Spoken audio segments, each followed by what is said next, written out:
அருகில வேண்டாத குடும்பம் ஒண்ணு உங்களுக்கு அங்கேயும் காத்துக்கிட்டு இருக்கம்மா. காத்துக்கிட்டு சொந்தம் சொந்தம் சொந்தம் சொந்தம் சுஷமிடிக்கப்பட்டவர்களுக்கு அது பாட்டுக்கு இருக்கட்டும். மீண்டும் வீட்டுக்குள்ள நடந்த காரியம், நடக்கப்பட்ட காரியம், ஒரு காரியம் நடந்த காரியம் ஒரு கஷ்டத்துல வந்து நிக்கம்மா. என்ன இருக்கு, என்ன செஞ்சா, ஏன் செஞ்சா இப்படி ஆயிப்போச்சு அப்படின்னு சொல்லி மனக்குழப்பம், மன பிரச்சனைகள் இப்ப அந்த காரியம் ஓடிக்கிட்டு இருக்கடா. மீண்டும் சொல்லியா, அதான் அம்மா சொல்லுவாயா, ஒன்னொன்னா சொல்லி வருவா. அதாவது தொழில் துக்கங்கள் வந்து கவர்மெண்ட் வேலைகள் எதுவும் உங்க வீட்டுக்குள்ள கிடையாது. கை வேலை பார்க்கணும், கைத்தொழில் பார்க்கணும். அதாவது கைத்தொழில் என்ன சிஸ்டம் எடுக்கப்பட்ட விபத்துக்குள்ள நீ போட்டி எடுக்க பரமாறி 4 மக்களுக்கு சேல்ஸ் பண்ற அளவுக்கு ஒரு தொழில் எண்ணங்கள் மனசுக்குள்ள இருக்கு. அந்த தொழில் செய்யலாமா, நல்லா இருக்குமா அப்படின்னு சொல்லி மஷ்ரூம் எடுக்கப்பட்ட விபத்திலே ஓட்டம் இருக்கு. அந்த தொழில் வந்து எந்த விதமான கேடு, எந்த விதமான கெடுதல், எந்த விதமான பிரச்சனைகள் பக்கத்துல போட்டி எதுவும் கிடையாது. அந்த தொழில் தாராளமா செய்யலாமாடா,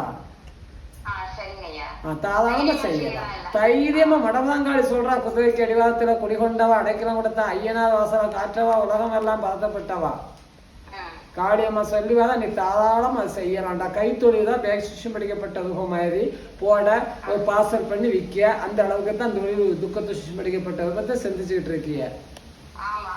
அது தாராளமா செய்யலாம், நல்ல சேல்ஸ் ஆகும், நல்லா இருக்கும்டா. நாத்து நாட்ட பிரச்சனை கொஞ்சம் இருக்கத்தையும் செய்யுது. உங்கள்கிட்ட அதை கொஞ்சம் மூவ் பண்ண விட மாட்டா, முயற்சி பண்ண விட மாட்டா. சில பிரச்சனைகளை தடங்கல் பண்ணுவா. தடங்கல் பண்ணாலும் அது தடங்கல் நிக்கிற அளவுக்கு எந்த சிஷ்யம் எடுக்கப்பட்ட ரூபம் கிடையாது. தடங்கல் அதான் மனிதர்கள் தடங்கல் 1000 தடங்கல் பண்ணலாம். நல்ல வழிபாதை நடந்தாலே கோணம் நடக்கும்னு சொல்லத்தையும் செய்வாங்க.